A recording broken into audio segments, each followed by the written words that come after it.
À la vôtre for you. Santé. To your health. Cheers and let's have a little sip. Cheers.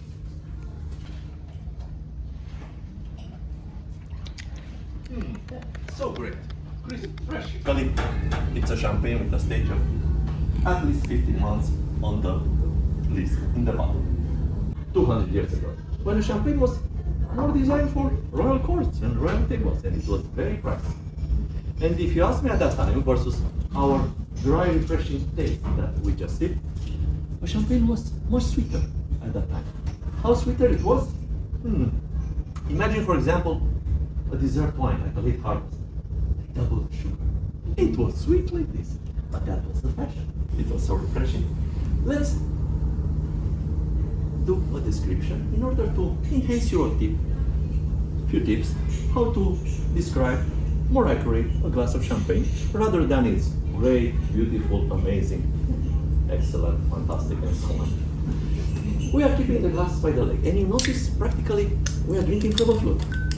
And as I mentioned, with the taste that changed over the decades or centuries, also the glass will change.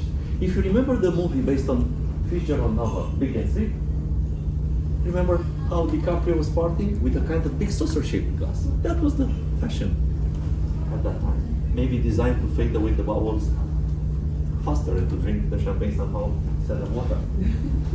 And the fashion is changing again. And we're having a surprise like a sample number 5 that my colleagues will prepare at the end of the tasting. And you'll see another kind of glass and a new way of enjoying champagne. And even another kind of taste. White people too. Also the time is very useful. Is Placing under white. looking through. What is it supposed Very to be? simple. I think it's supposed to be white. Not so difficult to see. It's a pale How does it lemon with taste? some greenish highlights for Very you. pale. And Very pale. definitely we'll How's it have taste? a conclusion like Taste it. Tastes like champagne. it's a pretty recent one. Yeah, exactly like a wine, for example, that it's pale lemon. Yeah, for example, a salt. We are preparing the next step. Very good. That is nosing. It's not a still wine to debate here about legs. Yeah, we're preparing the step of nosing. Even if it looks narrow, there to put the nose into the glass like this. Sparkling dessert wine should be pleasant. I will say one more time, à la votre santé, to your health. Welcome for the last persons that joined. But maybe the most Bottoms up. iconic label of in the Moët world of Chandon. champagne, Moët Chandon in Paris. I need to tell you a few words before we evaluate the sample. Practically, we are talking about a story of a young widow in her maybe 27 years. And when she was forced to take over the business of the husband that passed away, it was around early 1800s, they were starting a pretty flourishing business with champagne. And this lady has a great importance into champagne history worldwide. Why? Practically, she's the first female CEO or manager of a wine project, of a winery, the first general manager of a winery, and especially the first one in the champagne world. She took over the business when they had a production no more than 5,000 bottles of champagne. When she passed away, she had a production like almost 500,000 bottles of champagne. All her life, she struggled so much in order to bring some new things to the product. By the way, she is the one that practically invented a vintage champagne. So the house of Veuve Clicquot is the first one in 1810 having a vintage champagne from a specific year. And any house of champagne is doing maybe 3, 4, 5 times in a decade when they have a spectacular harvest, a great one. And all her life she traveled all around the world. In Russia, in Asia, in the United States, all over Europe, in order to do partnership, to do contracts, and to develop her business. She was also the one having idea to have a label for the bottles. before her, the industry of champagne got used to sell bottle of champagne without any kind of label. And we are talking about the iconic yellow label. It's practically the label that resisted more, maybe than 150 years. It's pretty the same. If everybody has in front glass number 2, let's see it all together. This glass number 2. Keeping the glass by the leg. Now we'll practice exactly like my favorite wine critic, Mrs. Robinson. Tilting the glass on the side, like 45 degrees angle, checking more at the core, something white for contrast, looking through it. Pretty the same kind of color. Just to be aware, we are having a slightly higher percentage of Chardonnay. Yeah? And keep in mind, just we'll look for the nose and for the palate, what's the influence, how we feel this. Swirling a little. Don't imagine somebody is putting the bubbles somehow. It's true, only for entry-level sparklings all around the world, something around this 5, 7, no more maybe than 8 pounds, all around the world can be a kind of wine, sparkling, but infused with CO2. Otherwise, whatever is a champagne or a champenoise method developed all around the world, like Cava, for example, in Spain, in Oregon, in South Australia, in Tasmania, by the way, they are doing amazing sparklings too.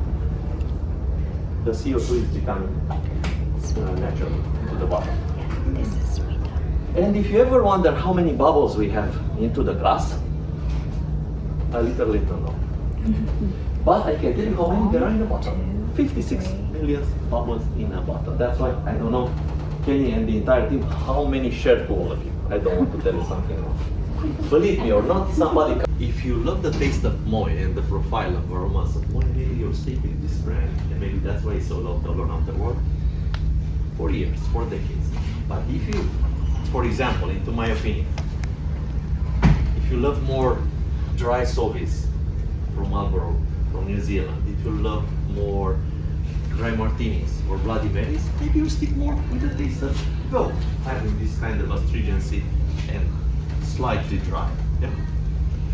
Sitting to keep the business in the hands of the family, Touching passing is still from one owned. generation to another. That's clever. And if the industry of champagne is doing every year more than 300 million bottles, they are responsible each and single year for at least 5-6% of these large productions. We are having Tétanger located in the same area of Rennes, and a label called Brut la Française. That means dry, the French one. If everybody has it from glass number 3, let's raise it all together, glass number 3. Keeping the glass by the leg, tilting the glass on the side, checking the color versus the first 2 samples. I noticed slightly bit yellow lighter color. And it's practically a pretty equal blend of Chardonnay, Pinot Noir, and Pinot Meunier. Example for all 3. Veuve is the priciest, coming after that Moët, and that Tétanger is little underneath. You'll discover somehow, if it was too polarized, fruitiness and sharpness here. It's a balance between the Pinot Noir and the Chardonnay Grape. Found the aromas and flavors somewhere in between. So if you didn't decide yet which one is more your palate, I'm sure this one, especially if you start to search into the champagne world of brands, definitely will be one to start with and to make you curious later on to try even upper brands. Swirling a little, checking the nose. I don't like it. How we are seeing on the label written in French, Blanc de Noir. Blanc de Blanc, for example, white of the white, is one made only from Chardonnay, 100% Chardonnay. If it's Blanc de Noir, Blanc of the red or of the black, that means it's from Pinot Noir, but they just slightly, gently, usually with a gravitational press, squeeze the grapes, and the juice grape is not having a contact with the skins of the grapes. That's why it's still white. What to expect for a rosé? If we love, for example, like me, in my personal life I prefer more reds. If you love red still wine, what you are looking for in order to enjoy a glass of Pinot Noir. Definitely that kind of fruitiness, yeah. Raspberry, strawberry, sour cherry, yeah. Can be, for example, one of Burgundy, drier, or can be one of California, more fruity, or one of New Zealand, why not? That kind of fruitiness we are looking also in a bottle of champagne like this. Before to try, just slightly I would like to review to you how is made the champagne. In the very beginning, keep in mind, it's just a still wine base, because we are talking all the time about the second fermentation. And maybe you ask me, Dani, where is the first fermentation located? In the very beginning. Any champagne is just a still wine base. Multiple parties of still wine, pretty greenish, acidic. They are blended all together by the winemaker. Very challenging every year, especially for a non-vintage, to reproduce the taste, the style of the house of the champagne of each producer. And practically that's the charm of champagne, because if for a vintage you'll have something specific for a specific year, for a non-vintage, any kind of consumer, if it's loyal to a brand like Moët Chandon or Tétanger, will look every time when he's going to the liquor shop in 5 years or in 10 years to find pretty the same taste. If everybody has in front glass number 4, let's lift all together glass number 4. This one's gonna be a good At the end of the description of this one, I'll mention also how it's bottled. So, keeping the glass by the leg, tilting the glass on the side, checking more at the core with something white. You'll see. It's okay, it's rosé, it's so difficult. Of course it's not. But we can have also different shades of rosé. For example, a great brand called Pommery Rosé is pretty paler rather than this one. This one exactly a color like salmon. In the Tétanger Rosé, even slightly more intense.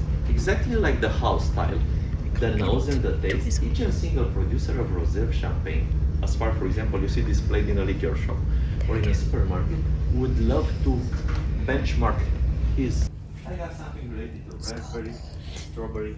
We're having some citruses like grapefruit. And by the way, made that up, you know, the just white to make us look ones silly. have as well. For example, in Moët it was a kind of lemon. Only people that have watched in our Veuve island kind vlogs are gonna more get. lime. And here to the stage, the wine stayed surely on the list, in the for minimum 15 months. But be aware, all the big producers are doing more. 20 months, 24. Why? 2 for seafood. I would dare to put because of the consistency of the taste. Why not 8, 12 ounce filet mignon, medium or medium rare, how you like, will go great. Duck breast on the grill, lamb racks on the grill, they will go really, really great. Because I need to share with you that the millennials, the youngsters, are drinking less champagne, are drinking more beers, cocktails, and are liquors rather than wines. Well, thinking what they can do. The good news is that premium labels all around the world regarding wines, still and sparkling, are doing better, getting a few percentage each and single year. In 2015, Moët Chandon had a brilliant idea to come in the market with a pretty innovative kind of product. With the very ever first champagne drinkable on the rocks. Imagine at that time it was a kind of pretty shock, yeah? Especially the pretty conservative consumers hearing about spoiling a champagne on the rocks was something definitely do not do. What difference we have, for example, in the Moët Chandon Ice versus Moët Chandon Imperial? Practically, we're having the same trio friends. But what will be the main difference? The residual sugar. If in the brut, the original label, I have residual sugar up to 12 grams residual sugar per liter, here I have like 45 grams. Oh wow. Exactly 45 like we grams talked of about sugar. The dynamic and the changes regarding taste and glassware, we are changing again a couple of hundreds of years, also the taste and also the glassware. As far as you notice, we are having this kind of wine glasses. Can be the one we are using on board, or can be any kind of other glass that you use hot. The idea is to be a little ample glass of wine. First of all, you have to put some ice, 3, 4, 5 cubes. A pouring of champagne, 3, 4, 5 ounces. Practically from this moment, we are talking about a cocktail experience based on champagne. And if you're seduced by the fruitiness of wine, you can add some fruits inside. Sliced or diced apple, green, or very ripened cantaloupe, melons, pineapple, nothing wrong, even some grapes or forest fruits. Strawberries will go great, sliced or torched, really amazing. You are seduced more about the sharp taste of Veuve, that kind of some veggies or something herbaceous over there. You can add some cucumber, sliced or peeled, rosemary, thyme, basil, nothing wrong. Imagine from now on, practically in Northern Hemisphere, as far we are facing this global warming effect, from late March up to beginning of October, such a long warm season, and Moe ice is coming to relieve the heat. If everybody has it from glass number 5, let's list all together, please. Glass number 5. Definitely, Mummy's it's already a cocktail. favourite. It's not the reason over there to swirl too much. Check the color. Be aware there is a rosé version also of the Moe Ice Imperial. That practically looks the same, but this kind of color or ribbon, it's It's a Moe Ice it's not Imperial like Rosé. our bottle. I But must find first, it. Before to have the sip, let's have a nose, because we can detect something different versus what we had I'm before. going to ask him at the end. Those we mentioned, or the grapes used in the other champagne. All I can smell is cold. I will say one more time. À la prochaine. Santé. Let's enjoy Flange. the beautiful sample of Moët Chandon Imperial Ice. And don't imagine it's a drink only for youngsters. Yeah, we can enjoy as well. Cheers. It's so smooth. Because it's cold, it cuts the bubbles. It's just 10 out of 10. In fact, no, 11 out of 10. Hello, Mummy. Which was your favourite? Stop it, stop it. What was your favourite? Focus. What was your favourite champagne? The Moët. Yes. Finished.